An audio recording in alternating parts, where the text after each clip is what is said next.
our previous discussions, tafadhali, before you come and see this, go watch the others, because now you'd understand. It's like a series, you know. So if you miss episode 1 or 2, utaelewa 3. So you can get. So on stage we have one of our panelists, and I'll allow him to introduce himself before we get into the discussion. Yeah, thank you so much, Sean. So my name is Samuel Mutemi. I am not a new person here, or I'm a guest twice. Ukikula mahali mara mbili wewe si mgeni tena. So yeah, glad to be here. The rain, the jam is definitely something, but glad we were able to make it here. Yeah. So today on our topic is the collaboration. So how is it that the Gen Zs can collaborate with the government on making this nation better? And previously, we've seen feelings being shown on stage, people having arguments, people speaking from their heart on how this government has hurt them. You get? Yeah. So So let's see. Let's start with this. What do you think should be done next, if at all the Gen Zs should collaborate with the government? I mean, first of all, let's start at the place where we have to acknowledge that at some point there has to be some sort of collaboration, yeah? Because I don't envision this going on forever. I mean, there has to be a point where we say now, we have to meet at a table. Yeah. We have to collaborate and have a discussion about what is going on in the country. Najua nguvu ya kwenda maandamano is it takes a lot. It takes a lot. Kwanza shouting, yeah. all of that, it takes a lot. But I get what you're saying. I get what you're saying. It's supposed to. First of all, the maandamano should stop. First of all, Sindio. I'd say that I wouldn't say right now it should stop. It should go on.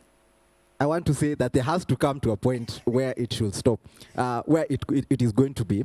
Like we're going to have a place, like a finite point, where we can sit down and then say, now this is where we're going to. Because now the question is, what are we protesting about?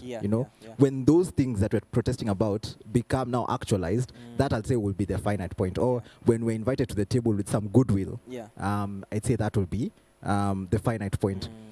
I don't see it right now, because one thing is when you're called to the table, as I say, there has to be goodwill, so there has to be like the invitation to come to the table, but also your actions should tell us you're ready to speak. And right now, I don't think we're seeing a lot of that, particularly because we still have guys being arrested, others guys being abducted, and still I think the death toll is still rising. So it's a really tricky situation. That's why I wouldn't want to say that at tumefika mwisho, because you know it's very hard to say that when you see the opposing side doing some other things. But I'd say there has to be a finite point where we now come and sit down and say, hey, now we need to discuss this thing. Because what I'm understanding is, following the weeks from when we started Maandamano the first time to here, it's like tumeachilia gas kidogo. You get? Like we've stopped putting in the pressure, because we are now seeing the response of the government, if at all I can put it that way. I mean, definitely the gas is a bit loose than it was when we started. And I think it's understandable. You know, people have been on the streets. People are, tired. If you were taking leave to go for maandamano, now your leave days are over, and your bosses is asking, hey, bwana, how long are you going to be doing this? Also the energy. But most importantly, I think there's a fear that has crept into some of the people. And it's understandable because of how some of us have been treated while in maandamano, and all the things that you've seen on X, on the media, and even the fact that the media has been gagged to some extent. So you start realizing that there's some tactics that are being used here that are not very welcoming. So I think that might contribute to why now we are seeing the step down. So what you're trying to say is that, in short, the system was rigged initially. I mean, we've always been fighting a rigged system from the days of age. And I think what we did with the maandamano and the youth coming out in such large numbers was just to I'd say right now we have scared them a bit. We have scared the system a bit. Yeah. But I think in that 1 month, the system, I hope this is not true, but might be reorganizing and realizing, okay, this is how we counter this and this and this. So definitely it's been a rigged system because they have all the machinery. They have the state machinery, they have the security forces. All we have are flags and flowers and our voices, which we have used very well. Yeah. But if there's some innovation into what we can use next, that would be welcome. So we have to improvise, restructure, and re-strategize. I mean, definitely. If the demands are not met, then the question is, what do we do now? Because also that was the question of today, like, what now? After we've gone for maandamano, and then they've listened. They haven't fully listened though. So what now? Because also on my end, I'm like, okay, nasikia kuna maandamano Tuesday, Thursday, and the very next thing I'm seeing people are being abducted, and then I'm like, okay, so why are you guys either going to the airports or vitu kama hizo? Because I do not understand the whole objective. Because the government has already given a response, but not to the desires of the citizens. And now we've seen different people entering into cabinet and following their scandals. We've had these scandals, and people I don't know where people are or where people stand at this. Yeah, I think I'd say the past week or so has been quite demoralizing for a lot of people. Yeah.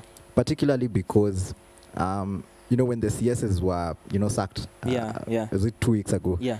There was this glimmer of hope that now we are actually headed in the right direction. True. But then the new list came in, and we are like, oh my goodness. This is some of them are reshuffled. Some of them we can publicly, discredit them because of some attributes here and there. Yeah. And so it becomes a bit, also it just drowns our hope a bit because it seems as though we are just doing the same things we were doing before. Like you took away a cabinet and you put on probably more or less the same cabinet, in some way. Yeah. And so that really demoralized people. And also some other things that have been coming out. You see what the Gen Zs have been doing, and you start to think that, people in government will actually start to do things the right way. Yeah. But then during that whole protest, there's another bill that was being passed by Senate. I think it's called the Conflict of Interest Bill. And it was just trying to water down the conflict of interest laws so that some people in government can be able to, do some, things like trade with their own companies and stuff with that. And so you start to wonder, we've been doing this here, and then this is happening here. Isn't there something tangible that we can see? So I think right now where we're at and why you would still see people on the streets right now is because number one, the things that we wanted to see, we're not particularly seeing. Yeah. Of course, we are hearing promises, but we've had promises before, so we can't be swayed by promises right now. So promises equals lies. I mean, probably. Yeah. I'm hoping that it changes. Yeah. I'm hoping that there is, some glimmer of hope where we can, you can say something and we can actually anchor on that thing and say that this is actually going to be fulfilled. True. But right now we're at a place where we're not really sure. Yeah. So, people can say one thing, but we really want to see action. Yeah. We really want to see 1, 2, 3 things are being moved so that now we can follow up. I say it's a very dangerous place to be in where your word means nothing. By the way, and you can't really tell the people or tell someone something and they can trust you. Yeah. Because now if you tell them there's a hole and you're going to fall in that hole, even if it's my own life, I won't trust you because, there has been lies before. True. So I think it's a very shaky place we're in right now. So it's more of like actions speak louder than words. Definitely. But now your words do not mean anything if you do not act on them. Yeah. And okay, so what you've just said is that we have reached this place where the objective isn't met yet. Yeah. And we are still trying to push for either... No, now I want to actually divide it into 2 main things because we started with the finance bill and it got scrapped off. And now we are entering into can I call it the next phase of leadership where we want to see leaders, like legit leaders being put into place. And we have seen now the government actually putting people who are questionable into the cabinet. So how can we integrate now the objectives that we want met with the government? Because now you've already talked of a finite point of where now we are yet to reach. So what if we reach there? So what is next after that? I mean, definitely we reach that finite point where now all the the pending issues have been settled. Yeah. So I'm imagining this is a place where everyone who has been arrested illegally has been released, where we have no people who are missing, and justice has been done for the people who actually have died. Yeah. So when we reach this particular place and now we can actually come to the table, I'd say, I mean, it's a difficult question, and I'd say at that point, policies are the ones that are going to speak first. Yeah. So we need to see a change in policy. And this has to go down to the grassroots of how governance has been done. True. And this is definitely going to take a while. I don't think it's something that you can just snap your fingers and can happen. True. Something that can be sorted with one or two sets of policies. I think it's something that will take a while. Yeah. But it's important for us to see the fruits, the first fruits just bearing in that particular point. So number one is just policies, and top of them I'd say is probably corruption. Yeah. And this whole thing, from the finance bill to everything, has just exposed how much corruption is in the government, particularly in governance, but also in the country itself. And every underlying issue that I feel has been raised, there has been, a hand of corruption that has contributed to that. So if it is money being stolen, so that we are trying to raise more money through taxes so that we can, facilitate other things that we need to do. All this stuff, there's a hand of corruption there. So if we can see that this government is actually trying and putting its best foot forward to fight corruption, I think that is the first thing. That is the first indicator that I would see and say, actually we have a change here. Yeah, true. And apart from that, even just the way people approach accountability and the rule of law. So we have a constitution, and it seems as though certain people follow it and certain others don't. And if certain people break it, they go, the consequences are there. But others seem like they can play with it a bit and twist some things here and there. So when we get to a point where we can see that actually the law applies to everyone and we actually follow the constitution, because I really, really believe that this new constitution we got in 2010 is a really beautiful thing. You know, when you look at it and you look at the details therein, it's a really good thing. Wait, so umesoma constitution yote? I have not read all of it, but I have read a good part of it. Okay. For those of you who have read the Constitution, okay, probably you know if it's a beautiful thing or not, but I'll come clean, sijaisoma Constitution. I mean, even the first sentence itself will tell you that ideally it's a good thing. We the people. It just says and if you know nothing about it, just know if it starts like that. We the people. We the people is probably a constitution that works for the people, And when you look at a lot of things that are going wrong, it's not that they're not included in the constitution, although there are things that are not. But it's that it's either not being followed or it's not being enforced. So that's what I'd say. Okay. So, just to refocus and retract on the whole aspect of collaboration, and I just want to bring in a difference of what we talked about in day one. We talked about examples of leadership, like the leaders that were there in the Bible, in the past, who actually revolutionized a lot of things. And there's one thing that I picked from there, and that's, is it service or servant? Service leadership. And that is something that we haven't really seen in Kenya, because you'd see many leaders who actually enter either into government or into places of power. It would be higher. It's me here, and it's my time to steal. You see? So it's majorly that mentality of, once I get into leadership, it's my time to steal. You see? And we've lost that overall objective of, I am in this seat for a purpose and a reason, because leadership also comes from God. You are elected, yes, but it is God's will that actually led you there. You see, it's God's providence that led you there. And when you do not fulfill the purpose or the actual reason as to why you're there, then such things happen. The people come out and speak. You see? So now onto the matter of collaboration. How is it possible that and following what Percy said last week was that we are not even sure whether the Gen Zs who would enter into leadership would either do something better or would actually steal twice more. Yeah. You see? So in what ways can the Gen Zs actually make this collaboration happen?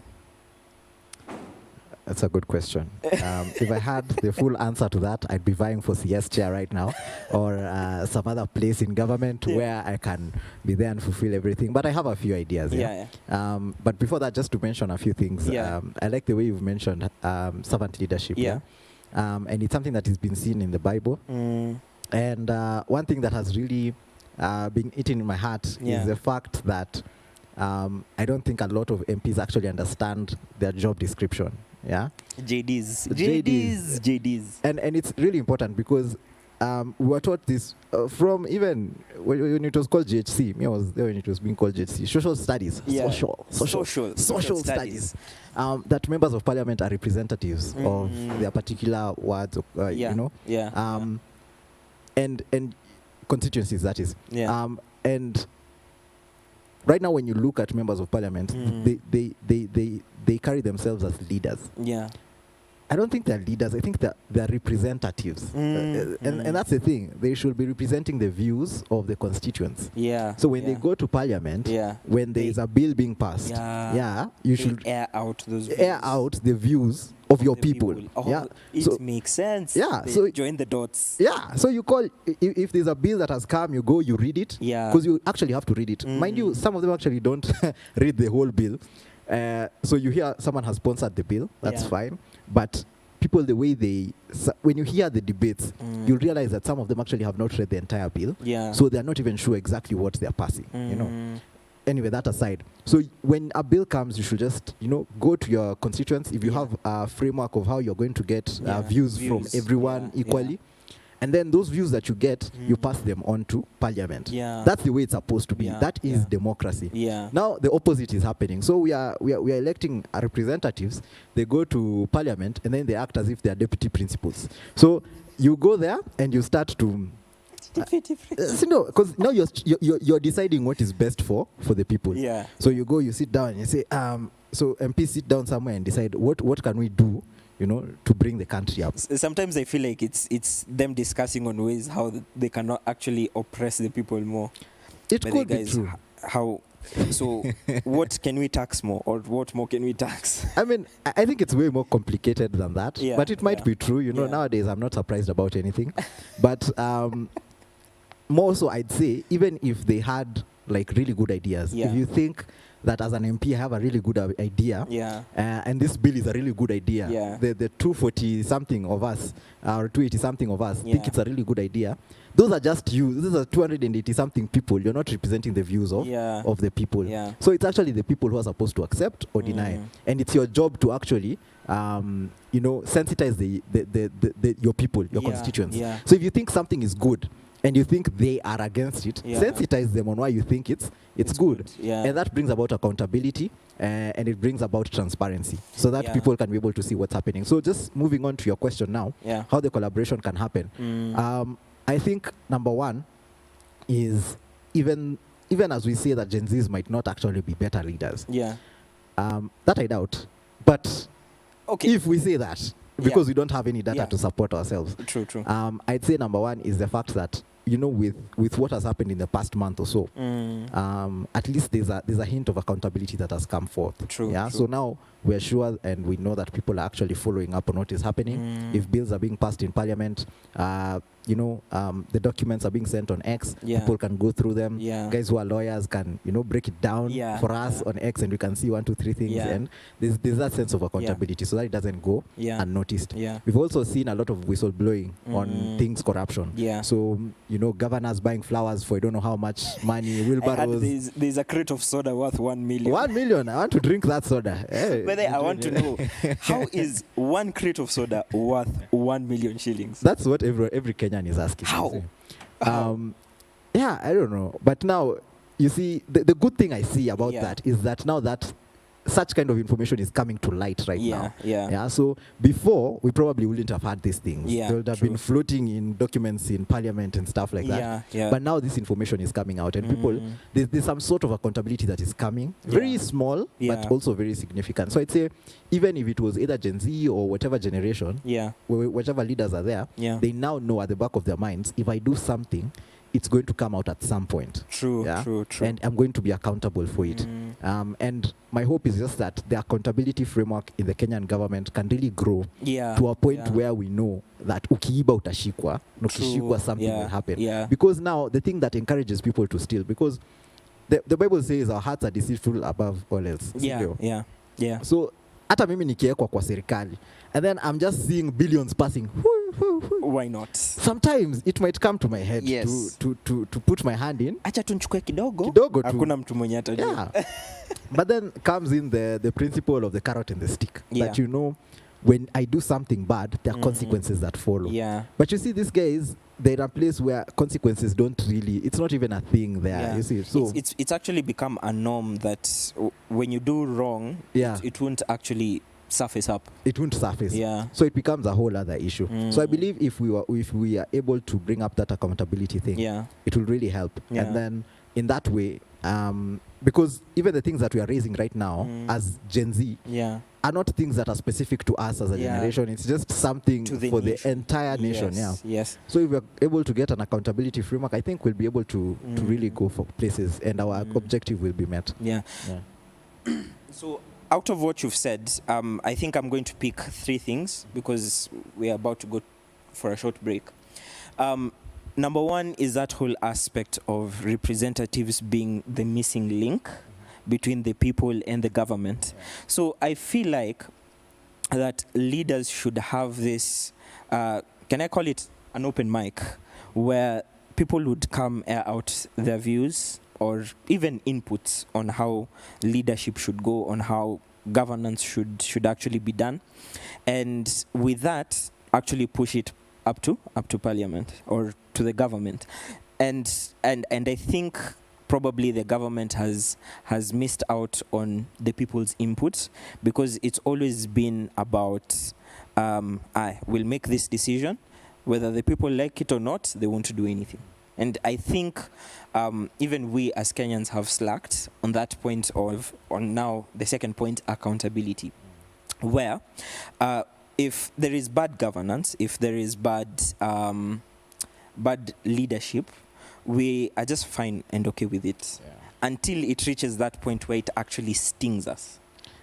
You see, where it stings us, and then now we are forced to actually go out. So I feel that is also something that is wrong with our end. And finally, the third thing is that leaders also need to wake up and do what they're supposed to do. And that comes with that whole aspect of if I am placed in a position of power, then I should do as expected. I am supposed, I have a responsibility, I have a duty to do. Therefore, I have to do it, one way or the other. So these are 3 things, but let's just stop there, kidogo, then we'll go for a short break. But don't go away. Feel free also to comment. Feel free to tell us your views and opinions. I think there is a WhatsApp number just down there, hapo. So just tell us, and we'll be back.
na ibada yangu nakupa wewe Bwana. To get Wewe ni Mungu by Evelyn Wanjiru as your Skiza tune, SMS the word Skiza 88300028 and send to 811. Hope Skiza, spreading the hope. Sijaona kama wewe umepigana vita zangu. Nakupa ibada ya moyo wangu usiku wa leo.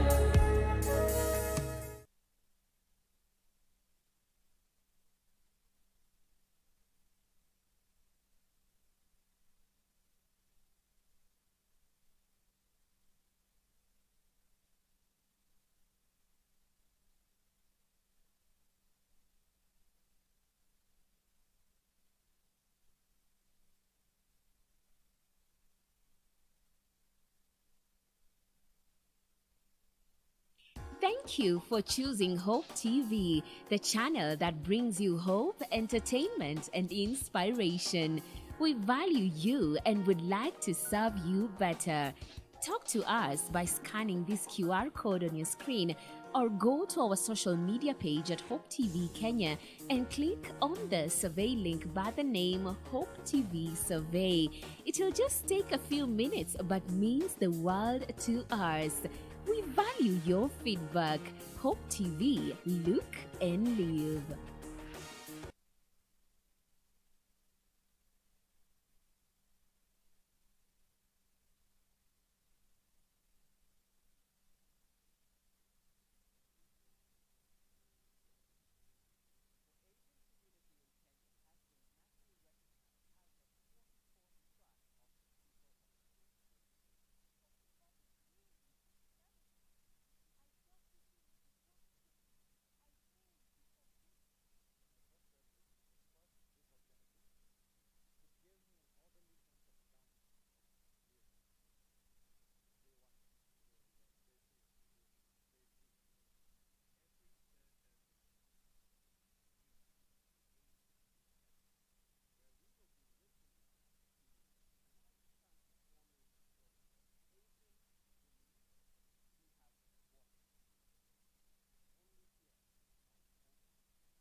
Thank you for choosing Hope TV, the channel that brings you hope, entertainment, and inspiration.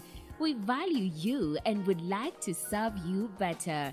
Talk to us by scanning this QR code on your screen or go to our social media page at Hope TV Kenya and click on the survey link by the name Hope TV Survey. It will just take a few minutes but means the world to us. We value your feedback. Hope TV, look and live.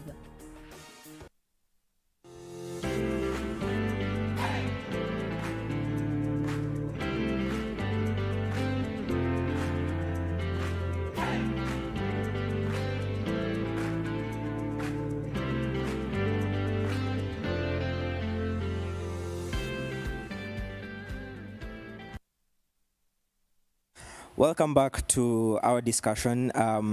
We are doing so great, and thank you for your response. Thank you for your feedbacks. So now we are going to hop on how can the generations actually collaborate, you see. And we're just doing like a bit of discussion, and something came into mind. One thing we have to recognize is that the Gen Zs, the Gen Alpha, these people who are coming are going to be the leaders of tomorrow. And the leaders we're seeing now, they wouldn't be in leadership forever. Yeah. So let's now start with how can now, be it millennials and above, pass down the knowledge and the information that they know to the leaders of tomorrow? Yeah, I think it's an important question. Definitely, because the way you've said, we are humans. We only, on this land for a while. Yeah. And when our time is gone, when we start retiring and go to our shambas back at home, someone has to take the reins. Yeah. I think number one is just to have candid discussions. Yeah. in a cross-generational, can I call it that, platform or forum. So you'll find that nowadays getting such forums is not very common, especially when it comes to matters leadership. Of course, I know a few forums that try to mentor young people, Gen Z, Gen Alphas, and mentor their leadership, but it's not as widespread as you'd want it to be. So we'd want to see a bit more of those programs come in, you know. Probably, you know, members of parliament, senators, governors, people who have performed well. Performed well. Mind you, performed well. Yeah, because we also don't want the negative type of information to flow down. True. You know, hatutaki ukuje uambie msee vile ya kuiba. That is just detrimental to us as a people. But if, you know, we have a governor or just some sort of leader who has, you know, performed in their slot, they could start a mentorship program, apprenticeship program, you know, and start doing these things. Even probably, you know, even start it while they're in office, even before they retire. So maybe a governor on a certain Friday can say, you know, pick like 5 youths, whichever criteria you use, and maybe they go with you, and they just shadow you everywhere you go, and just see how things are done and try to nurture them. People who probably have an interest for politics and governance. I think that would be important. I've seen it done in other careers, you know, doctors and stuff like that, engineers. But I think in leadership there's a gap there. It's done, definitely, but not as profoundly as we'd want it to be there. So I think that's one way we can flow it down. And also, just another way is that also these performing governors can just write books and memoirs, so that people can read and follow up on them. I think that would be really nice, because I know a lot of people read novels. When you walk in town at night, kitabu na 100, kitabu na 50. I can speak for half of the Gen Zs that actually don't read, and that is very wrong. But people should read. They should read. You know, okay. There is this joke that I had that if you want to hide information from Kenyans, hide it in books. In books. It's so true. It's so true. But guys, please develop the habit of reading books. I mean, there is a lot of information that is in books, and we haven't actually opened the pages to realize these books. So I get what you're saying. I think it's important. And if you know, books are big, you can start with articles. You know, just read articles here and there. And you really see a lot of information. And I think that's another thing. And if they really want to touch the youth, you've seen maybe some of them don't read books. I don't know what they're called, but they're memoirs you can do as videos. It's like a I don't know what it's called. It's like a documentary of yourself. Exactly. Or you could have probably like an open panel and actually record it. Because right now everything is being transitioned to online and all of this stuff. So probably host panels and then from there actually record it. That could actually be, how do they call it? E-libraries. E-libraries. I think that would be good. And also one thing that I think was being done a while back, I don't know why it stopped, is going to baraza. You know, barazas, where a leader comes and just people from all over come, and then now we can discuss from a very level point. You know, you're just seated there, and me, a leader, I'm seated here, and you can ask me questions about governance, and I can tell you why we are doing things that we are doing. I think that would be really important. I think so. That also improves the flow of information. I guess from either top leadership to the people, to the people, and also the people back to top leadership. Because I think if people had barazas, some things would not fly. Because you'd know that nilienda hii baraza and people actually do not like this idea. Because but I've seen that actually some of the things that government officials and people in top governance are thinking, there's a big disconnect between the people and them. So even the way we have been saying and been shouting, you see, that we don't want the finance bill and other things, when it goes to top governance, the way they respond to us, it's like they've been hearing a different story. It's like you're not hearing what we are saying. And sometimes we want to think that, hey, these guys are just ignorant. But I think there's ignorance, and arrogance. But I think there's also a communication, gap somewhere there. Something that's called broken telephone. Broken telephone, definitely. And I had someone talk about this in an interview, just a lady on a news channel somewhere. And she was just saying something about our generation being taught different from their generation. And so maybe that's where the difference comes in. I don't know, but I'm sure there's a communication deficit somewhere.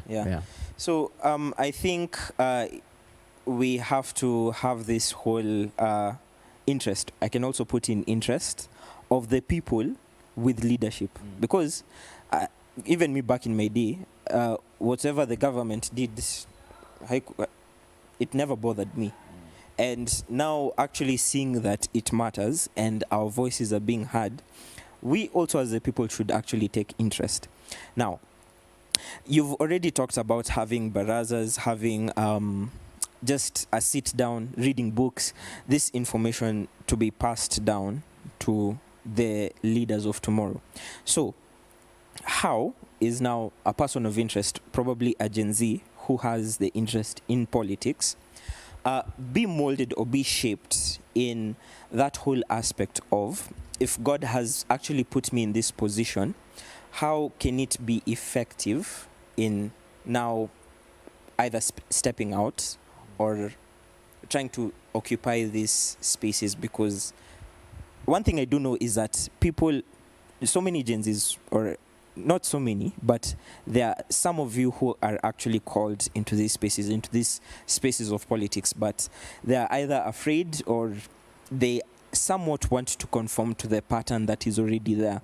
So how can such a particular youth or Gen Z can actually have the right motive and direction into entering these spaces without conforming to the pattern that is already there? I think it's a question of purpose mainly. I'd like to put it that way. There's something I had being said recently, that there are some professions, can I call them that are empty just because there's a certain stereotype about them. So, for example, we don't have as many people as we should have, wanting to be MPs, wanting to be, for the right reasons, of course. Yeah, someone who just wants to bring about change, someone who just wants to bring about, transformation. Some of these people are doctors right now because they went to do med. Yeah. Why? Because they were told politics is a dirty game. And you had stories all over. Yeah. And so you decided, hey, let me go be a doctor, an engineer, and stuff like that. So you might be doing what you're doing well, but it's not your passion. Yeah. I think it's a question of purpose. Like when you realize what your purpose in this life is, then you go at it with everything you have.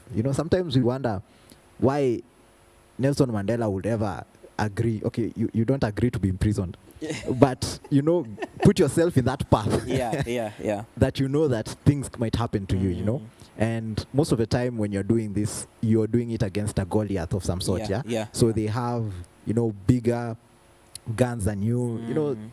They're just basically bigger than you. Yeah. And the only thing that can actually motivate you to do that is purpose. Yeah. So I'd say purpose would be it for people who are actually called to that space. To be leaders, to be change makers. I'd say that's purpose. But also to realize that each individual is not where you are for nothing. Yeah. Like there's a reason why you were born in Kenya. There's a reason why you are this age right now. Yeah. You're in the place where you're in. There's a reason for everything. So to understand that, number one, your voice actually matters, I think is really, really important. Yeah. I was being given an illustration that the reason people were so many in the protests in CBD was just because one person made their own choice to come to CBD. True. Yeah. True. So I made a choice, someone else made a choice independently, and then we all converged at CBD. Yeah. And we were so many of us. Yeah. You'd think that it was a collective decision, but ideally it was an individual decision. Yeah. True. For someone to feel that small space that they usually feel, and to make that crowd look big. So I think it's just that we know that we have a voice and it needs to be used. Yeah. The reason people might not be, up in arms about what is going on, or might be apathetic about it and saying, you guys go fight me, nitaka hapa ni watch movie, is maybe because they don't understand. Ama they watch you on Twitter. Najua ujamaa kwa hapo namjua. It's probably because they don't understand how it affects them. Yeah. And it's true, even earlier, I'll be honest, I was never really adamant about these things until I got my first pay slip and wondered where 30% goes to. And you see, when it starts to bite you, then you start to realize everything that happens is actually going to bite you. And so you have to speak out about it. I think that's it, to realize that we're actually affected by everything that happens. So if they want to raise taxes, that's definitely going to affect you. And I think that's the most obvious thing. But generally, even just corruption in government, at some point it's going to lead to hike in taxes or just something, insecurity. tunaambiwanga ukisikia neighbor wako ameibiwa, wewe anza kupack mizigo, si ndio? Yeah. Because you're probably Yeah, next. yeah. So even just keeping, that nyumba kumi security Yeah, thing where yeah. you see something weird and you say, hey, this is not supposed to happen. Yeah. So You that speak out. Yeah, you speak Yeah, out. yeah. Because if it happens to your neighbor, it's probably going to happen to you. To you next. Yeah. Yeah. And to think that it's just going to happen to your neighbor alone, I think that's delusional. Yeah. We all live in one Kenya. Yeah. And the same road I use from Mombasa Road to CBD is the same one you'll use back from CBD to Mombasa Road. Everyone will use that road. Yeah. So to want to know how our funds are being used is very important. Yeah. And then again, ideally, we are the generation that if we've not started, we are starting to think about families, settling down, all that stuff. Yeah. And kids coming into play. Yeah. If you want kids, that is, this generation of us now. For those of you that are called into celibacy, amen. Called into celibacy, might be easier. But if you want kids, you're also going to bring up your kids in this environment. Yeah. So you want to know that you're bringing up in the best environment. And lastly, I just like to say, be a part of something huge. Be a part of something that matters. To actually make an impact. To make an impact. Yeah. Imagine, because this protest happened, imagine now maybe 10, 20 years from now, we have our kids, and me who never went to, I did, but just giving an example. I also did. But giving an example, me who never went to protests, and a brother of mine, let's say, Yushon, you went to protests, and your kids are there, and you've told them the stories of the protest, and me, my kids know, hey, this guy, either from the mother or someone, they told them, hey, this guy was at home. And then the kids are discussing and wondering, why didn't my dad fight for freedom? Why was he apathetic to some things? Some things we do right now are actually going to affect us in future. And so your kids might not see you as, courageous or anything. True. Yeah. Just to be able to tell your child and show them a photo. Nilikuwa maandamano. Hey, I fought for what I believe in. So even you fight for what you believe in. Yeah. I think that's a very important thing to remember. Yeah. So nasikia time yetu imeisha, but I just want to touch on something specific. There's one trend or thing that we haven't really noticed, and is that whenever there's good governance or good leadership, the nation and the people actually thrive. They're happy. And clear example, you mentioned Nelson Mandela. South Africa was in a good state as of that time. Okay, just shifting over the whole apartheid and everything that happened there. There was, when Nelson Mandela came into leadership, there was actually peace and tranquility that actually sad in South Africa. But when you look at, and this is actually a forewarning to the people who actually want to enter into the spaces of leadership. If you have an aim to probably do away with the old patterns and the old norms, then leadership then the people are actually going to be happy. There's going to be peace. But when you have an aim of, now it's my time to shine, then that's where now what you see happening happens, you see. So if there is bad governance and bad leadership, the people will cry out, you see. So in just one word or two, we've talked about collaboration and time yetu imeisha. Just one word. In terms of collaboration and Gen Z's trying to enter into these spaces, what would be your final advice to people who are actually aiming or having that desire to enter politics? Just one word or two. I just say legacy. And a statement just to explain that is just think about what people will remember you for. Yeah. A lot of guys look for money because it's, instant gratification and you have status at that moment. But we still speak about Kibaki's free education right now. We still speak about Kibaki's road network right now. I mean, and people are crying out wondering, where can we get another Kibaki from? So I think it's always to think about what legacy are you leaving? Will your name be uttered, 20 years from the time you die? You change people's lives. Nelson Mandela, what he did and what he fought for touched every single person's life in South Africa. Because at that time when they were going through apartheid, when that thing, started to crumble, it changed so many lives. True. Where you go, you know, where you eat, where you do what, how you sit in the bus, all that stuff changed. Yeah. So I think it's just think about your legacy. Yeah. Think about what happens when you're gone. Yeah. I think that's the biggest gift you can give, not just yourself, to generations. You know, you can say my great grandfather was Kibaki, and people can remember, oh, Kibaki did this. Kibaki actually did this. Yeah. So it's and it's actually in the social studies books for those of us that really yeah, for sure. Yeah. So I think it's legacy. Yeah. Legacy. Yeah. Yeah. So Meskia, legacy, and if you really want to enter these spaces of leadership, tafadhali, do what is right, and it has to start from that aspect of where is your heart, and number 2, are you leading as God leads? Sawa. So I've been your host / moderator. Thank you, Sam, for being there. Always and sharing your views. And we shall see you next Friday. But thank you. It's also a blessing to see you guys. So peace.